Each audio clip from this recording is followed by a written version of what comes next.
So thanks so much, guys, for coming out to Startup Brand Ottawa. Please help me in welcoming Joe Rideout, our guest tonight. Woo!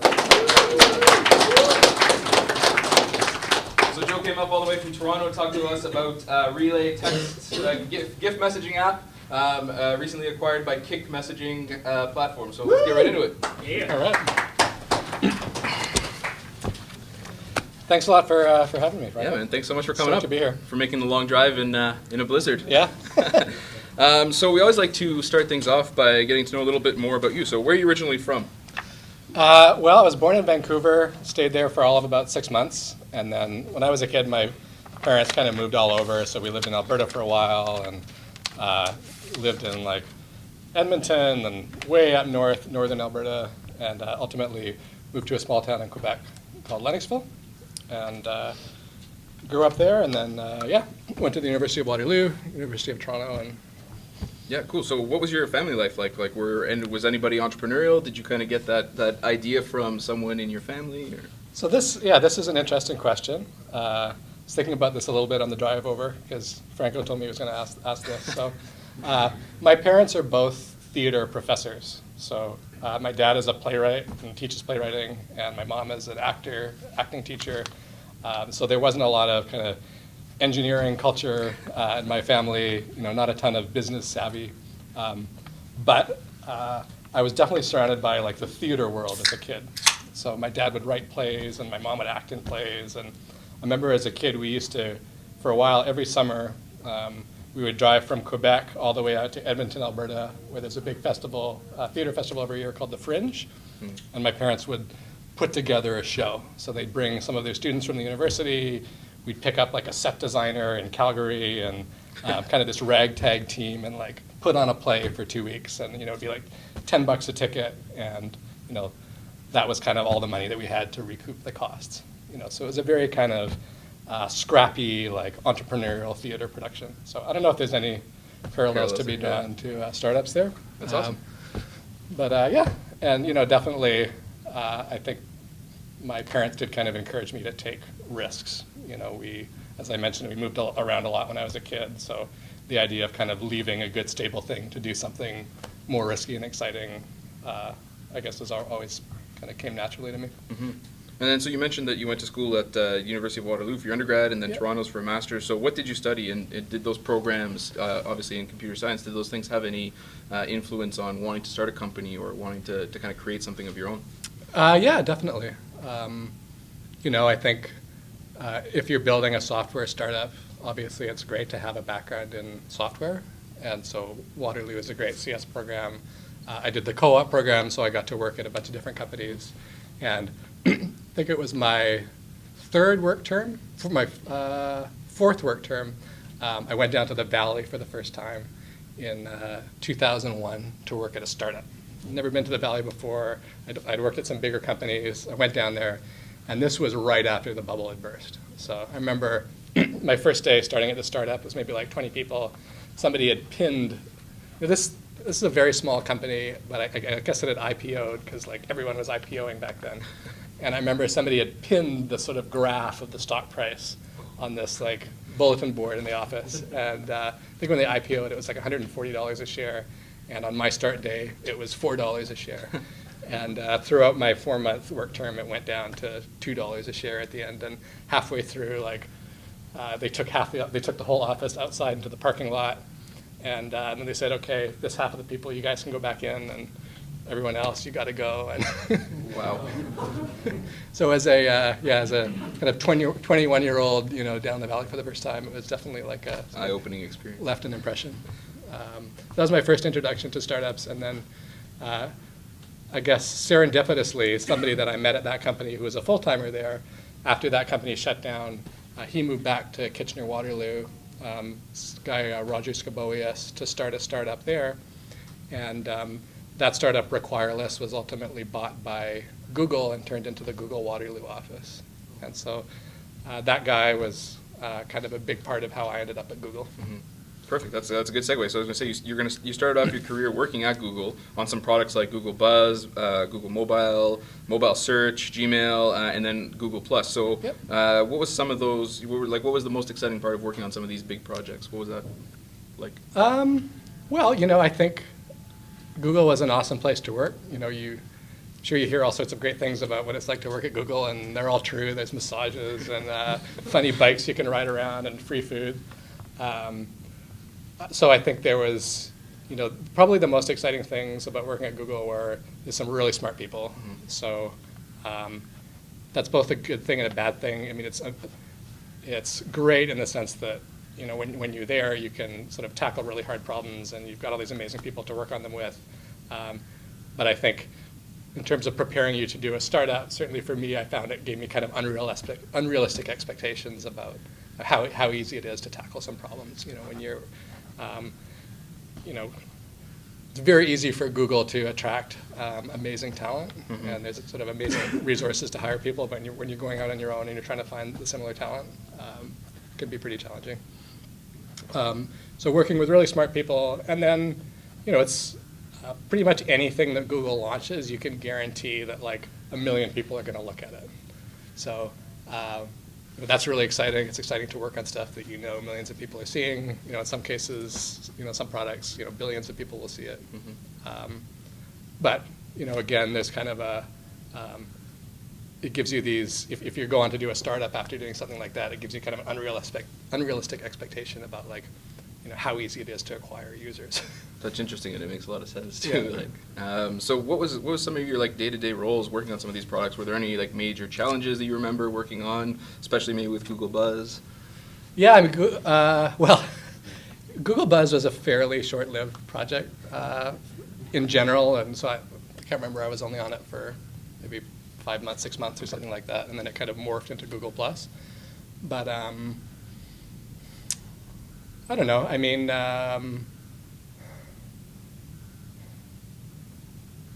we had certainly very different problems from what we had at Relay. Yeah. Like I remember, for the Google+ launch, for example, we were working on the Google Waterloo office was working on all the mobile pieces for Google+, and I remember they flew kind of everybody down to Mountain View. So all the people from Waterloo that were working on it, all these people from these remote offices, we were all kind of sitting in this big war room getting ready for the launch of Google+. And, I just remember, like, as soon as it launched, it's like opening the floodgates. Tons of, millions of people are coming to look at this thing. And it's just, the challenges are like, making sure that we've, done resource allocation properly, that all the servers are going to stay up.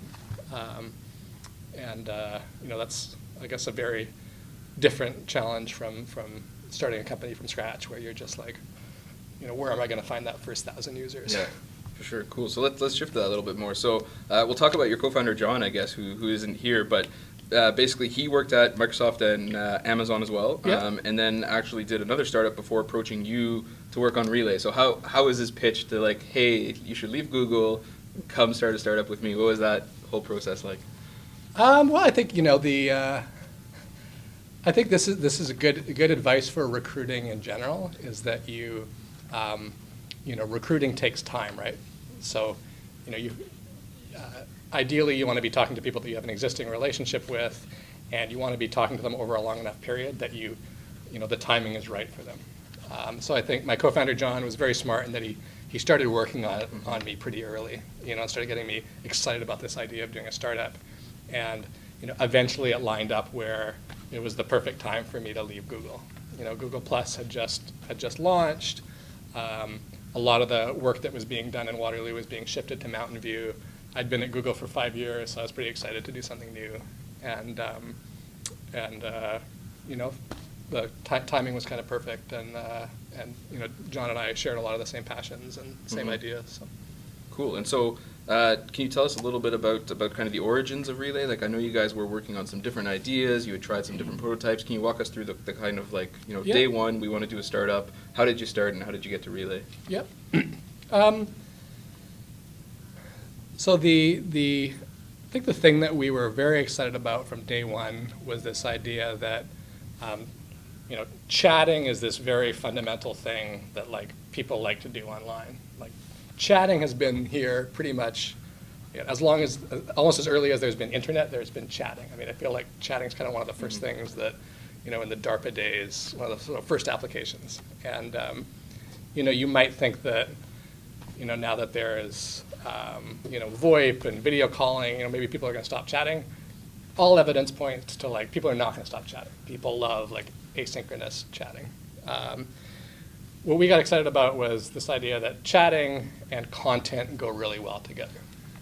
And I think there's a real world parallel to this, which is like, conversation and content go hand in hand. Like it's more fun to watch the Super Bowl with your friends. It's more fun to watch funny YouTube videos with your friends. So the chatting and the conversation reinforces the content, and the content kind of reinforces the conversation. And how can we take that kind of real world experience and build a product that lets you do that, I guess, virtually? And so the very first thing that we built was a web product which let you watch YouTube videos together synchronously and have a chat about it. It was kind of like, if anyone here remembers turntable.fm. Yeah. So this was like these chat rooms where somebody could be the DJ, and you could take turns being the DJ. So this was kind of like Turntable, but for YouTube videos. We made two important discoveries really early on. The first was that this is a web product, and the sort of notification system was all through email. So you'd be notified, hey, you've been invited to this video chat room. You'd get an email, and a bunch of people were telling us they're getting these emails on their phones. And it wasn't a mobile product; it was a web product. So, they just couldn't use it. They get the notification. By the time they got to their computer, the video was over, or the chat was over. And then the second big thing we learned was that we had kind of anchored the chats around a specific piece of content. So it would be like, for this video, there'd be a chat room, and then for a different video, there'd be a different chat room. And it got kind of awkward when the video finished. People wanted to watch another piece of content. So this sort of led us to, well, the conversation should really be pivoted around the group of people. And so at that point, we sort of realized, okay, we need to go mobile, and we really need to be building a group messaging application with kind of deep content integration. So version 1 of Relay was YouTube videos, and we actually threw in, we had, you could do a web search, you could do an image search, so we had all these different kinds of content. And then, animated GIFs were kind of like a hack project. We just hacked in one day for fun. And pretty quickly the data started to tell us that GIFs were what people really wanted. Cool. And so, once you guys had that mobile app and the GIFs had been injected, and you started to notice that people are spending a lot of time inside the GIF, what was your next step? Like, how did you guys start building a community around that and adding on to that product? So I think I think we did a couple of things early on that were really valuable, and I would encourage you all to do if you haven't done it already. So first thing is you have to be looking at data. You have to be obsessively looking at data. And so the first step is, you need to instrument your app or your product. So we used a tool called Mixpanel. I'm sure most of you know what it is. So we'd, all different kinds of actions that the user would take in the app, we'd set up with Mixpanel events. So opening a chat, starting a new chat, adding a friend, we had events for all that stuff. Mixpanel, it's a great kind of data store, and the default Mixpanel UI, I think, is great for kind of exploring and dicing your data in all kinds of different ways. But the second thing we did is you have to have like your own dashboard, because you really need to kind of decide what are your key metrics, and you need to be looking at those metrics and obsessing over them every day. So if you just rely on kind of the default Mixpanel UI with like tons and tons of data, you're going to get overwhelmed. You need to like distill it down to, the key metrics that you look at every day. What were you guys looking at, just to get an idea? So the most important, we discovered pretty quickly the most important thing to us was sort of what percentage of our new users were coming in through referrals. And the reason why that was so important is we drew out these retention charts. So this is a kind of a chart where you see like, okay, so many people sign up on day 0, and then it kind of goes down. How many people come back 1 day later, 2 days later, 3 days later, 7 days later, 30 days later? It goes down like that. If we, on one graph, if we put the chart of, the 30-day retention chart for people that had at least one friend versus people that had no friends, there was like this massive difference. So I'm sure you've probably heard that thing about like the early days of Facebook. They found out like as soon as somebody had 7 friends, they were highly likely to turn into an engaged Facebook user.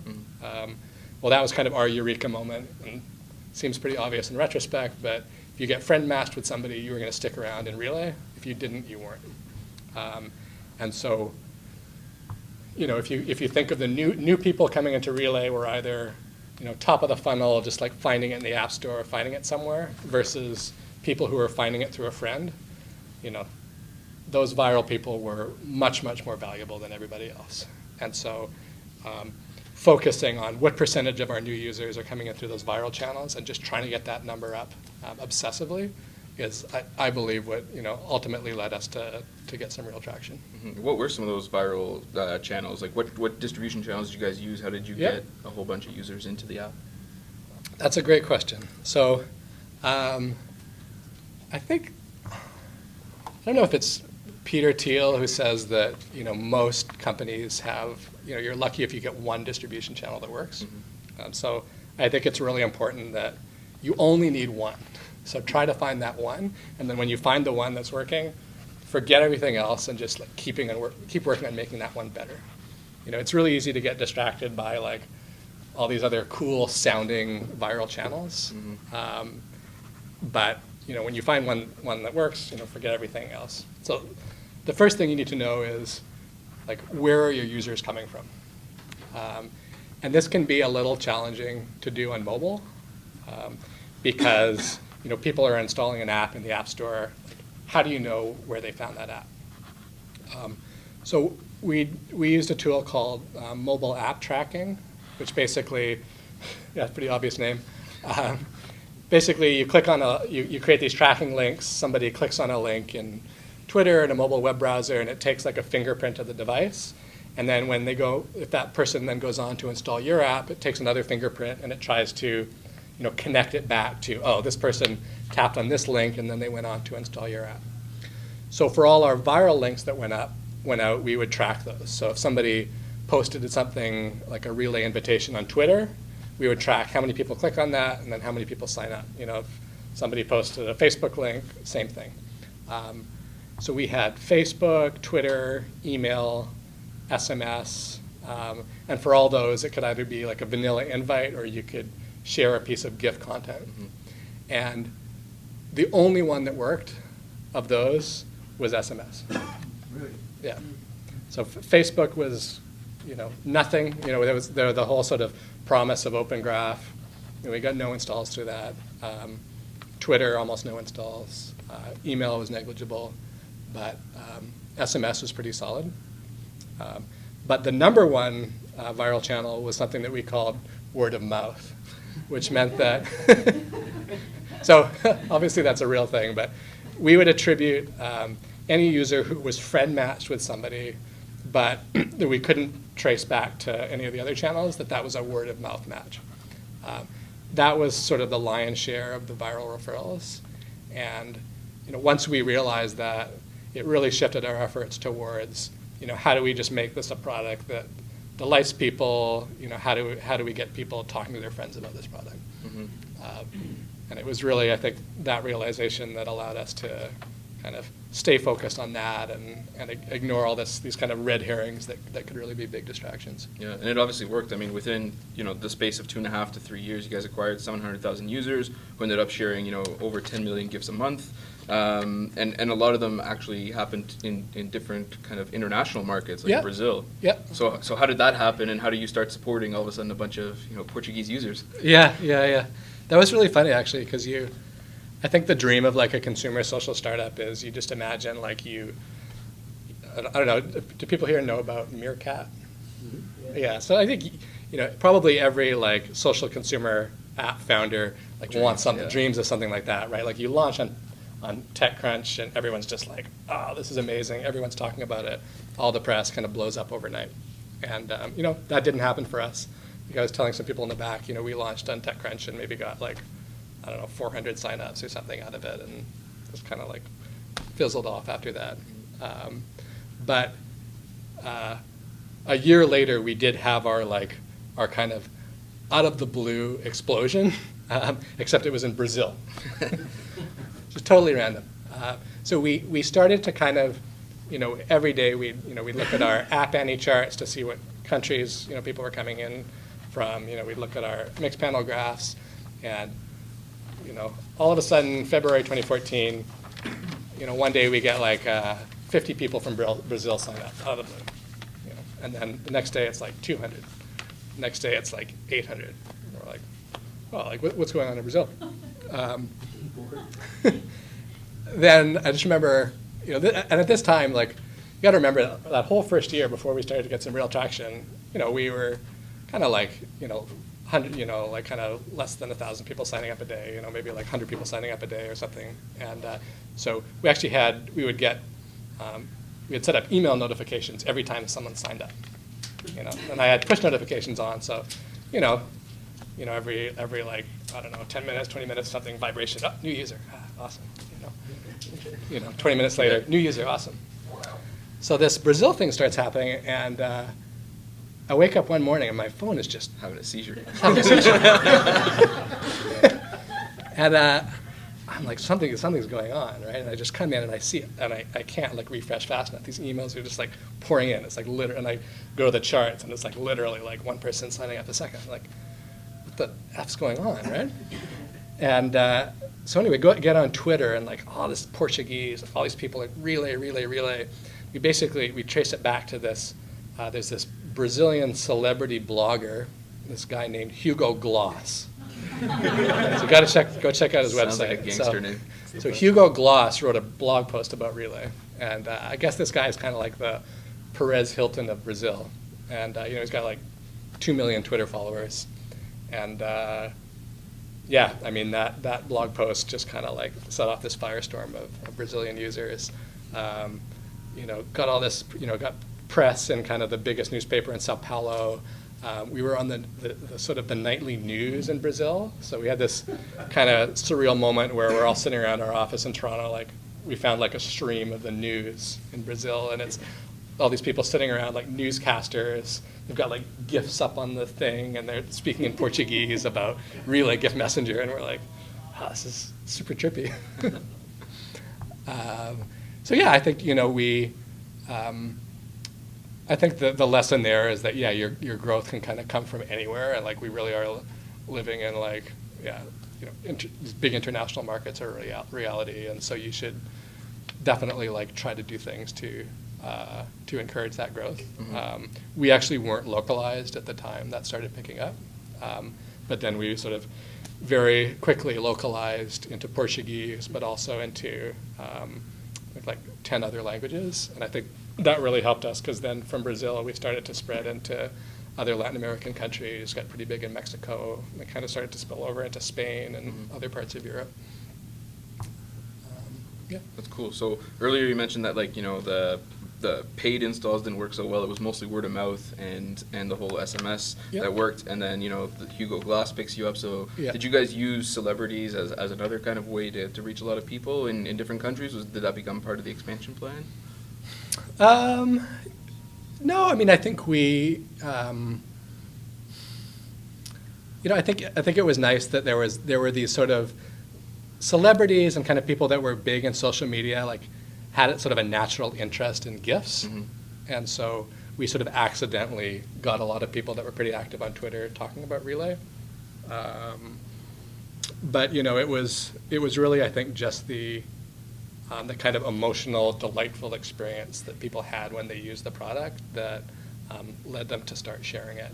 And the Hugo Gloss things are nice. If somebody big writes about you, it's a nice bump, but it sort of pales in comparison to the compounding interest of a product that's viral. Cool. One big bump is great, but if all of those people then invite a certain number of their friends, and it's more than the number of people that are leaving, it's going to keep growing. Yeah. And so a couple months later, in February 2013, you guys actually ended up raising about $700K from some pretty big name investors like Peter Thiel's investment group, the Social+Capital Partnership, Graph Ventures, Real Ventures. So how did you do that? How did you craft a story and say that, hey, you know, gifts are going to be the next big thing, put some money into this? Well, when we were raising money, we hadn't really narrowed in on gifts yet. We were still kind of in this just more broad messaging and content space. And this was pre-traction as well. This was kind of, you know, this is pre all the Brazil stuff. So this was, you know, basically my co-founder and myself and, you know, a pretty good product demo and a vision going around trying to convince people. And it was really hard. I guess that's the first thing. So yeah, I guess, you know, the first thing I would say is, you know, if, I don't know, has anyone here like raised money before? There we go. One guy, two guys. Okay, cool. Who here is thinking about raising money soon? Okay, cool. You know, I guess, you know, I would, you know, before you think about raising money, I would definitely like spend some time thinking about if you really need to. It can be a very time-consuming and, you know, demoralizing and grueling experience. And, you know, there are downsides to raising money as well in that, you know, you potentially lose a bit of your optionality, right? Like if you're a startup with just a few guys and you haven't raised any money, there's like a lot of different possible outcomes. But, you know, once you know, basically, you know, take $1 million with someone else's money, you know, you're going to feel a responsibility to get a return for those people or not lose their money. And all of a sudden there's new stakeholders. So I would say kind of the farther you can get without raising money, you know, try to do that.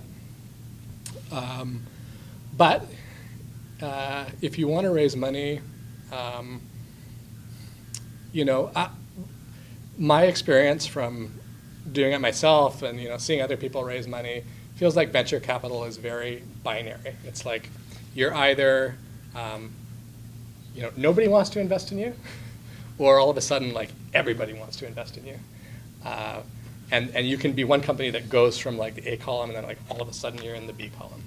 And so the trick isn't just, you know, the thinking isn't like, how do I find an investor? It's like, how do I be the company that everybody wants to invest in?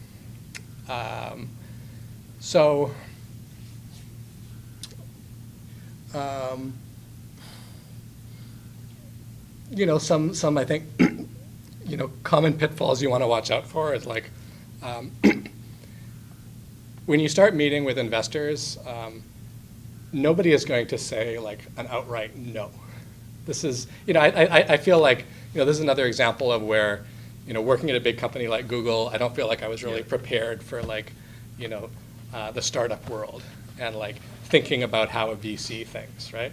So remember, like as an entrepreneur, as a founder, like your full-time job is building product, writing code, you know, and fundraising is hopefully like a small part of your job. But for VCs, you know, they're spending 100% of their time meeting people, right? Getting deal flow. You know, I remember we met this one VC, this coffee shop in San Francisco, and the guy's like, what did he say? I think he said like, I meet with 500 startups a year. And I was like, 500 startups a year? Like, that's intense, man. That's like, you know, I don't know, like three every workday. Yeah. And that's what these guys do, right? And nobody wants to miss out on an amazing deal, so you never want to say no, because, you know, as an investor, if you say no and that company goes away and they turn out to be great, you've given up your optionality in investing in that company. So instead, you know, investors will say things that don't sound like no, but they actually mean no, right? So they'll say, you know, we really like you guys, this is awesome, you know, but, you know, we don't really do seed stage, so like, you know, come back and talk to us when you're doing your A, right? Or like, you know, this is great, we got a few more partners we need you to meet, like, can you come back in 2 weeks, right? And this stuff can be pretty dangerous because it can start sucking up a lot of your time. And, you know, also you're kind of potentially like giving away information, right? Like, you know, investors have other reasons for wanting to get information from startups. So the people that say yes will typically say yes, like, very quickly. So, you know, if you're raising money in the Valley, you know, you want to try to meet as many people as possible. kind of recognize the no's that aren't actually no, and try to find those yeses as quickly as possible. And so how do you balance your time as a founder? I mean, you guys weren't a big team, right? There's only a couple of you guys. Yeah. How do you balance between building a product, continuing the growth, and then also kind of, spending a bit of time fundraising? Yep. Especially if it's your Yeah, I mean, we spent about probably 4 months total fundraising. So we started flying down to the Valley in September. I guess it was September 2012, and then closed the round, just sort of after Christmas. And if you look at our GitHub graphs of how many commits we were doing, it's how much code we're submitting. It's really high all through the summer. It's really high, and then all of a sudden September hits, and it's just flat, pretty much all until the round was closed. Yeah. We weren't working on the product at all. And no, I think that's the reality. When you're fundraising, you need to be 100% focused on it, and you just got to get it done as quickly as possible. I wouldn't try to do both at the same time. Okay, cool. And so, recently, November 2014, you guys got acquired by Kik, which is another Canadian Waterloo-based company. Yep. Pretty popular messaging app. So, why did you guys decide to join them? How did it happen, and Yep. why Kik? Yep. It's interesting. I think, I said a little while ago, I'm a huge believer in chat, that chat is this massive opportunity. It's been, a fundamental part of people's online experience for a long time. I feel like in mobile, it's even more, it's even sort of more kind of fundamental part of the mobile experience. And, I think people have sort of continued to kind of underestimate how big of an opportunity mobile messaging is. So when I was working at Google, on Google+, at Google, that's when kind of the first wave of messaging apps launched. So there was an app called Beluga, which ended up getting acquired by Facebook and turning into Facebook Messenger. There was GroupMe that got acquired by Skype for, I think, 80 million, 70 million. Kik launched around the same time. And if you talk to the founder of Kik, Ted Livingston, around that time when Beluga's getting bought for 40 million, WhatsApp's getting bought for 80 million, a lot of people were telling him Ted, man, you're just out of university, you got a startup, you could sell it today for 100 million. BlackBerry was giving them problems. Yeah, it's why don't you do it, man? You could put it $100 million bucks in your pocket. Fast forward to a year ago, and WhatsApp, who came around at that same time, stuck around, stayed independent, sold to Facebook for 19 billion. And I believe that's still, we still haven't fully realized how big of an opportunity messaging is. And I think it's that mobile messaging is really going to become the sort of the new web portals on mobile. Mobile messaging apps are going to be the way that people discover content and business and commerce on mobile devices. And there's starting to be quite a bit of evidence of that in the market. So a great example is WeChat in China. So a lot of people in China are coming online for the first time. They're not coming online on desktop devices. They're coming online on mobile phones. And the first application that everyone uses on their mobile device in China is WeChat. It's the messaging social network to use there. But it's also the place where people discover what kind of insurance they want to buy. You can refinance your mortgage through WeChat. You can order taxis through WeChat. And so there's this whole sort of world of people that are coming online for the first time. They don't know really what the web is necessarily or what Google is. They can discover all the information and services what they need through this messaging app. And the parallel to that in North America is teenagers or youth. They're coming online for the first time. They're not using desktop computers. They're using mobile phones. And I think it'd be interesting to ask teenagers in the U.S. Do you really know what Google is? Right? I would bet that there's a lot of people that I'm sure they know what Apple is. I'm sure they know what Instagram is. I'm sure they know what Facebook is. But do they really sort of know what Google and the web is? And so Kik specifically is very dominant among U.S. youth. That's always been our beachhead. We are kind of, look at the App Store charts or the Google Play charts in the US, we're like consistently, very highly ranked. And that's a very valuable demographic, and it's a demographic of people that are coming online for the first time and, just getting ready to kind of, figure out their sort of brand preferences and their kind of preferences in online behavior and content. And so we saw Kik as being, one of the last independent messaging apps, massive audience, extremely valuable audience, and also a company that's been thinking about messaging as a platform kind of before anybody else. I mean, they started doing platform stuff 3 years ago. So we had huge admiration for them, saw it as a huge opportunity, and there was just a great alignment of vision as well around, messaging being a way of distributing content. Mm-hmm. So basically, it was kind of the perfect way of, uniting our businesses to build something bigger.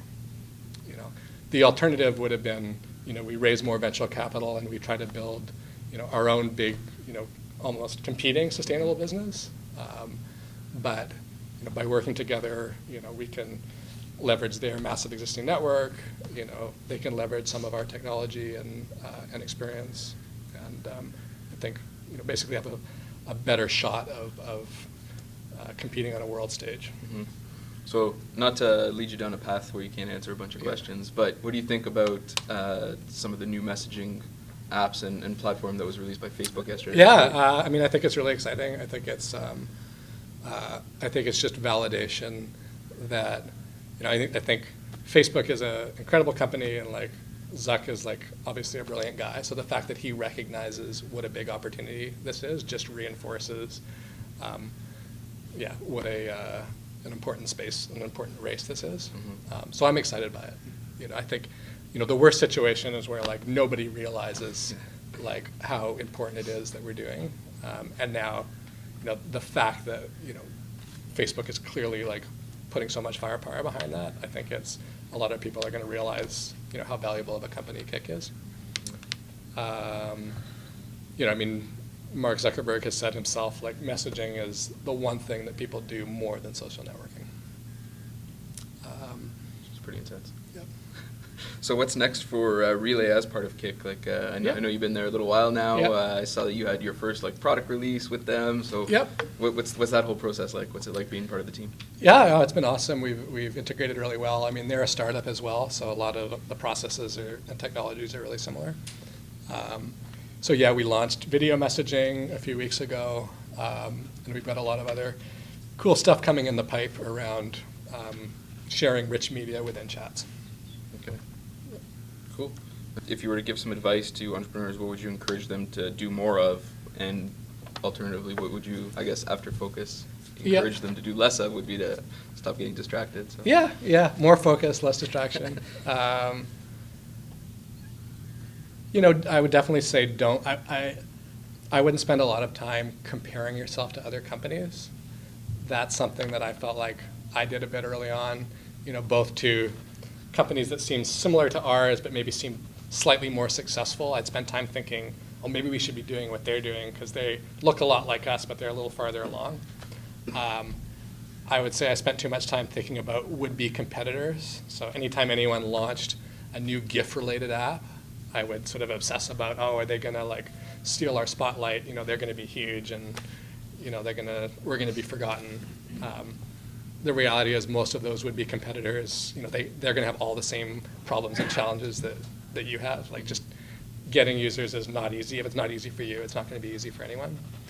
And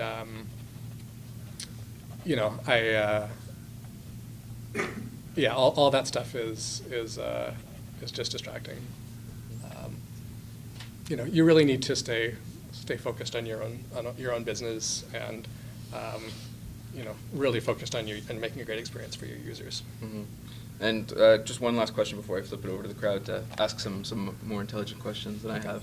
I'm just curious. It's something we don't touch on a lot. What's it like building a startup with a partner who you have to sell the vision on just as much as your co-founder and some investors in some cases? So you mean my wife? Yes. Yeah. I was extremely lucky, I think, because my wife's a professor at the University of Toronto. So I guess, she has a stable job, so the financial stability is, part of it wasn't as much of an issue. I think, for her, the biggest concern is, hey, is this thing going to be all-consuming, or are you going to still have time for us? And, but she was, I guess, extremely supportive and, encouraged me to do it kind of from day one, and, really kind of, I guess, helped kind of give me the flexibility to do it. Mm-hmm. I think the most important thing was just kind of managing expectations, being upfront about, how many hours I was planning on spending on work, and, how many years I thought I'd be doing the startup. And, cool. Yeah. And it's worked out great, obviously. Yeah, it worked out well. Cool. So one more question. Okay. Are there any cool tools, books, or apps that you're using right now? Anything that you're, kind of Yeah. besides Kick? I mentioned a few, if you're not using Mixpanel, definitely check it out. Mobile app tracking, not as many people have heard about, but it's a really powerful tool for understanding if an app install came from a click somewhere else. One of the clever things we did was mobile app tracking lets you do these callbacks, so you can, every time there's an install attributed, it can make a callback to your server to run some code. So we took our mobile app tracking data and fed it into Mixpanel that way, so we could see in Mixpanel where users had come from in the beginning. So then we could cohort users by, this is the cohort of people that came in, from Twitter, from SMS, things like that. What other tools? I don't know. I'm using Meerkat a lot right now. Yeah. I really like it. Not broadcasting, just watching stuff. What else? Yeah. That's cool. You can mention it maybe Yeah. if anything later on over yours. All right. Cool. So do you guys have any questions? Yeah. Here, we'll start at the front and I'll work my way back. So you're talking to us about the wife and whatnot. Yeah. How many hours do you work in a startup, and do you find yourself working less now than you were part of Kick than you were in your startup? I think my co-founder and I both sort of decided that we were both big believers in sustainable momentum. So, a startup is a marathon, it's not a sprint. If we're going to be working on this thing for 3 years, 5 years, 10 years, we don't want to burn ourselves out. So we tried to work pretty regular hours. So 9 to 6 in the office. We really tried to take our weekends, and we took vacations as well. So we didn't kill ourselves. For me, and I really think that worked. I think if we, sometimes in shorter time frames, it felt like we weren't getting enough done. But then when we look back at what we got done in 6 months or what we got done in a year, it was a lot. And also, I think our engineering practices helped with that a lot. So we would take the time to build things well, which at the time felt like, hey, we could just hack this together way more quickly and get something out to market. But then it ended up saving us time later on when, we had far fewer bugs to fix, or because we had such a good foundation, it was a lot faster to build new features on top of it. So I would say the biggest difference between running your own company and working for a company, even if it's a startup, is there's just slightly more. I think there's quite a bit more stress when kind of the buck stops at you when you're responsible for everything. So I found it a lot harder as the founder of a startup to kind of stop thinking about work. So yeah, I'd be at home, I'd be at dinner, or I'd be giving one of my kids a bath, and I'm still thinking about work. And so, I think working for somebody else's company has been kind of a nice psychological break, and that I can I can take a bit more of a break about thinking about work on the weekends. Mhm. Monty, I think you had I have a few questions. Yep. What was the dynamics of your team like? How many people were coding? How many doing marketing? How many looking at data? Yep. How many doing operations? Yep. We had an extremely small team, so we were 4 people. And it was basically my co-founder and I were both engineers. We had 1 other full-time engineer and 1 community manager. And I would say kind of 80% of the effort of the company was like engineering. It's a lot of building.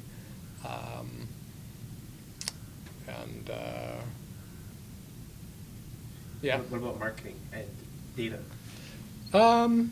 Yeah, we kind of all looked at data. Yeah.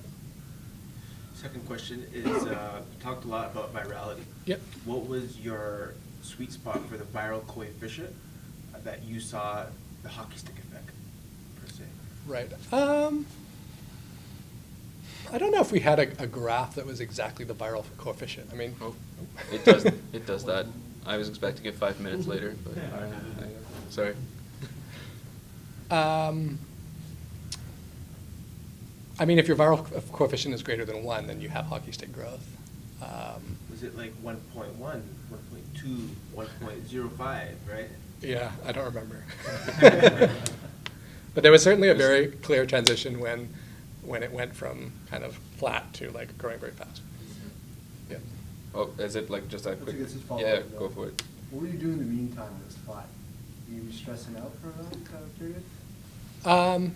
Absolutely. Yeah. Well, okay, not at the beginning, right? Because you hope when you do launch that it's going to start growing right away, but it's okay that it doesn't. Because we launched sort of right after we had the funding, so we knew we had 18 months of runway, and so we expected we'd be taking time to figure it out. And that's when you're experimenting, right? You've got for us we had our steady stream of users coming in through Facebook ads every day, and we're looking at the data, trying to find those key insights, and then we're experimenting. So we're launching features, measuring it. That didn't work. Launch something else, measure it. That didn't work. We keep doing that. Now, when you're doing it for a year, as we had, and nothing's working, and now all of a sudden, like the end of the runway is in sight, that's when you start to get a little nervous. And so I remember, last year, like when we came back after Christmas, we had like 6 to 8 months of runway left. Nothing seemed to be working. We had this kind of, hard like sit down with the whole team. My co-founder put together this deck where we talked about like the relay growth problem. And the first slide of the relay growth problem deck was this graph, and it was like a big line across the graph. The relay growth problem, it's flat. How do we fix the problem? At that point, we were actually like very close to nailing things. And so, just a few more changes, a few more insights, and then the growth really started to pick up. Mm-hmm. But like some examples are, when we discovered that like getting matched with a friend was like the most important predictor of retention, we did this like new sign up and friend matching sprint. I call it a sprint, but it's actually like a month of work. We spent a month, completely redesigned our sign up flow all around like, if you have a friend that's on Relay, like we're going to match you with them.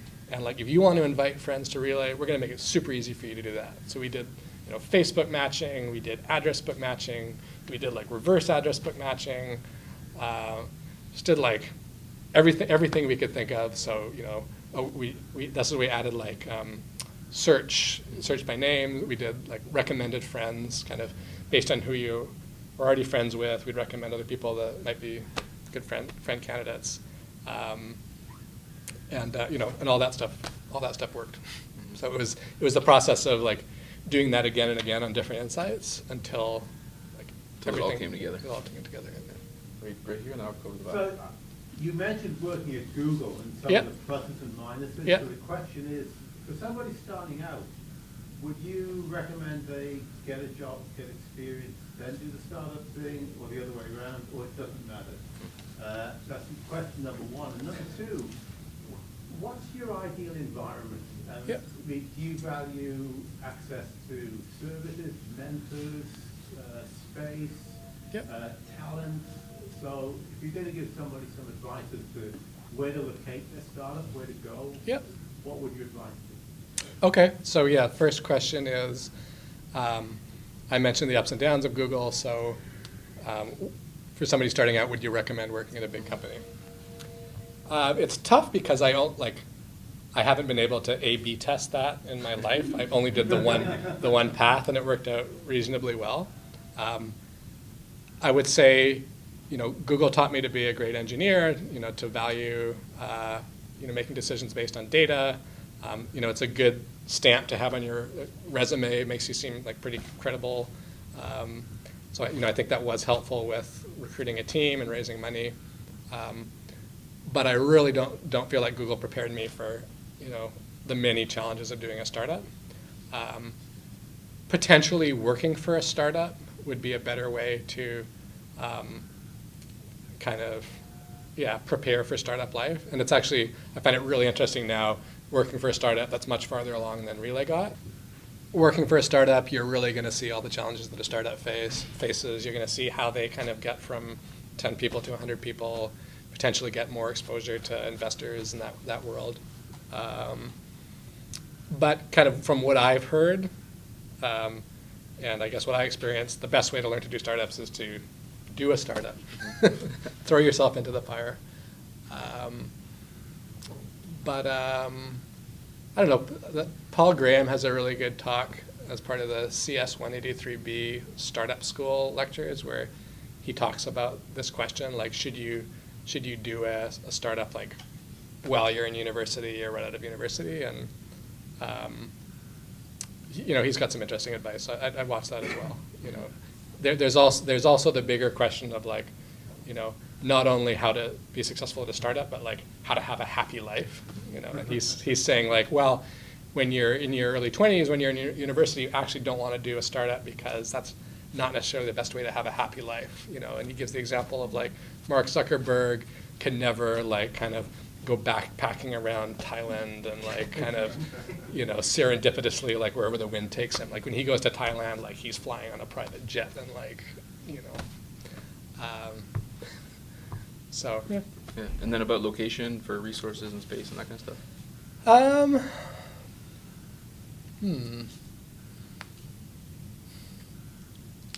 Again, it's tough because I've only started one startup, so I only have a sample size of one.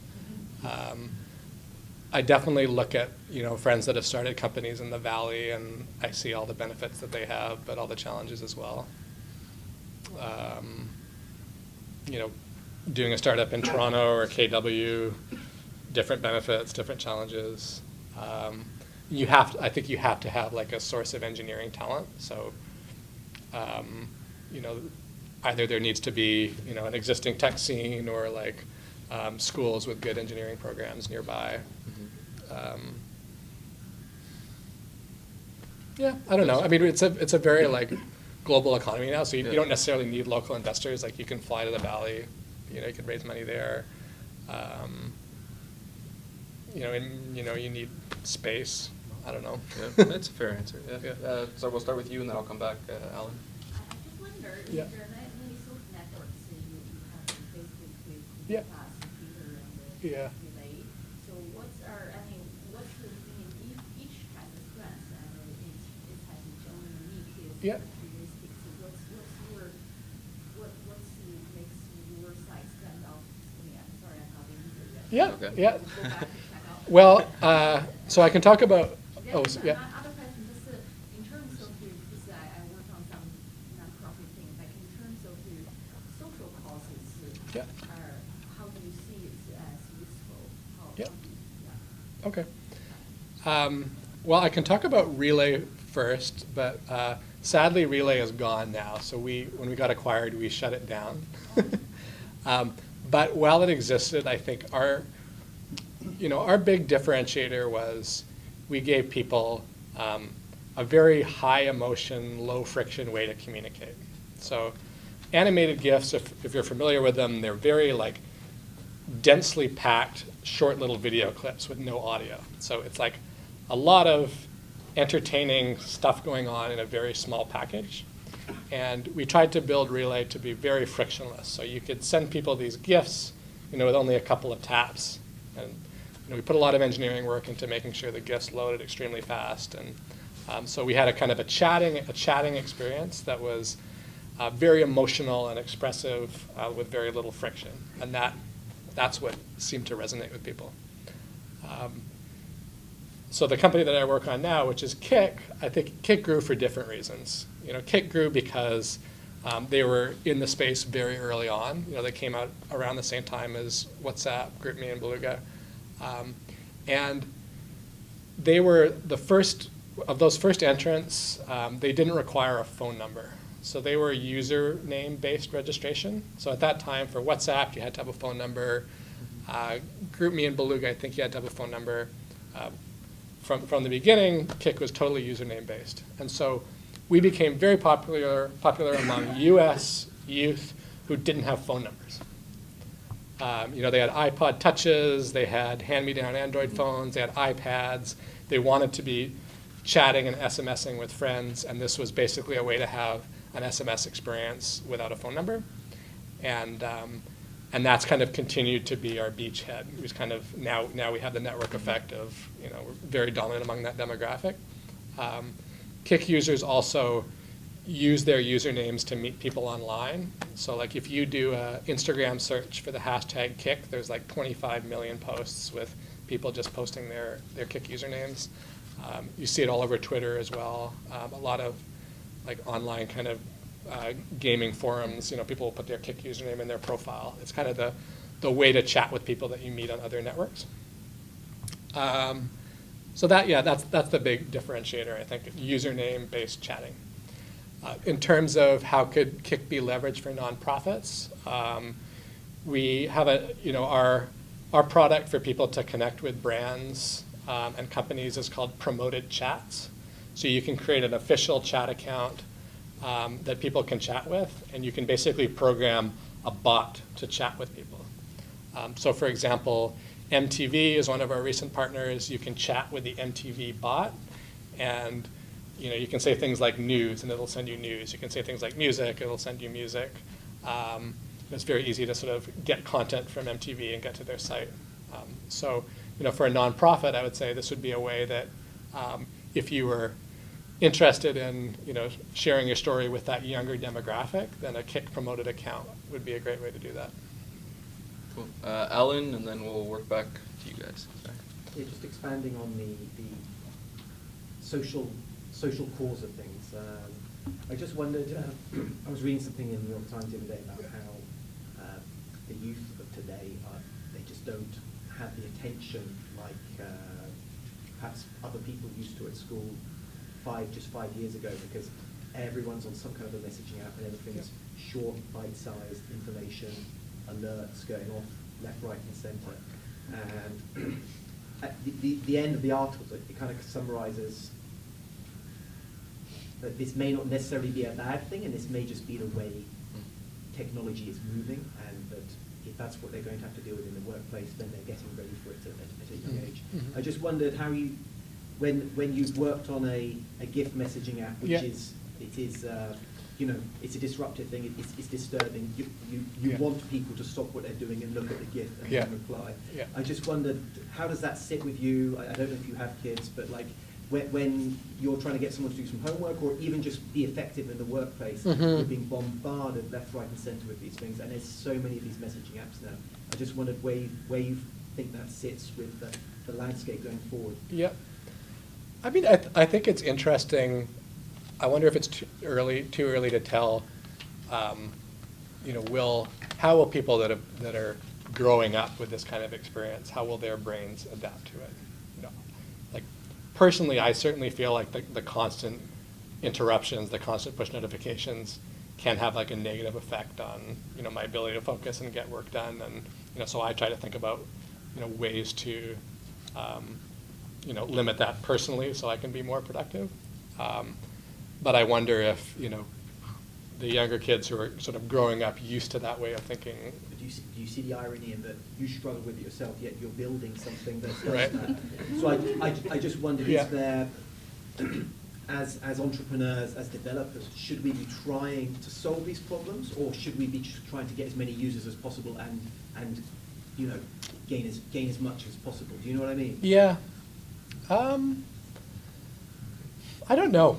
I mean, I think that entrepreneurs should be trying to solve this problem I think there's probably startup opportunities in trying to solve this problem for people, but I don't know as a developer of an individual app like this whether they should feel any guilt that they're, you know, any moral obligation to not create, not I don't mean unleash. guilt, but I guess, yeah, maybe I'll Yeah. speak to you later about It's an interesting ideas question. in that space, but I think it's something that we don't know yet, because Yeah. kids, we don't know what's going to happen in 5 years' time and how they're going to graduate from high school and college and Yeah. stuff, and how that's going to turn into the workplace. you Yeah. know? I know where you're trying to come from, but it's kind of a complicated question. Yeah, go ahead. Yeah, for the initial user acquisition in the very early days, how Yeah. did you do it? Facebook? Yeah, so we you know, for our kind of top of the funnel, like just getting people in, we didn't try too much because at the time our app install ads on Facebook were about 50 cents a user, and you know, we were spending like $10 a day or something. It's kind of enough to like be getting people in. We tried Tapjoy, which was really cheap, and the users were really awful. That was something that was really nice, is we set up early on like retention charts for cohorts for where users were coming from, so we could look at the cohort of Facebook app install users and see like what their retention curve looks like, and like literally the you know, the Tapjoy user retention curve was like dropped to 0 at one day. Like, I mean, you know, indistinguishable from 0, at least on our graphs. You know, we experimented with, you know, we kind of set up a Tumblr blog, and you know, we ended up getting a small size following on Twitter and Facebook. But you know, press would give us, once we were more successful, press would give us these bumps. But you know, really, it was just like Facebook app install ads at the beginning. So we had a steady flow of people to test stuff on, and then this like viral engine that eventually just started working, and then eventually like dwarfed everything else. Makes sense. Yeah. Like an example is like once our stuff was really working, we like randomly like, you know, ended up on Product Hunt one day, and I remember they emailed us after and said like, you know, how was the Product Hunt like bump, you know, but at that time like by that point, by the time we were on there, like the new users that were coming in virally was so much bigger, like we couldn't really distinguish these kind of one-off bumps anymore. Cool. What about the technology? Just quickly, Yep. the back-end technology. Yeah, we basically built our own kind of custom real-time backend with Java, using something called the Play framework. And that was hosted on like bare metal machines in a data center hosted by a company called SoftLayer, which is kind of similar to Rackspace. Cool. Mark, sorry, I forgot about you at the back. Joe, remind me, short memory. Yeah. How long was your company active from start to acquisition? I should know this exactly. It was a little under 3 years. 3 years. So Yeah, 2.5 years. you mentioned your GITs. Yeah. You mentioned at some point a rapidly expanding user base. Yep. I didn't hear anything about more fundamental technology or patents. What were the value drivers that caused you to be acquired? You know, we did have patent applications. You know, I would say it was kind of our you know, core technology around, you know, video and media. You know, particularly, you know, some of the video and media stuff that we did on Android. So, you know, it's both some of our, you know, some of that IP, and then also, you know, just our expertise in that area. You know, the two businesses are like really lined up, like both in terms of the tech that we'd built, but also kind of our expertise, and yeah. It's a good fit. Any other questions for Joe? Alan? Until you just answered that question, then I didn't realize, I'd never really thought of asking about patents and stuff. Yeah. But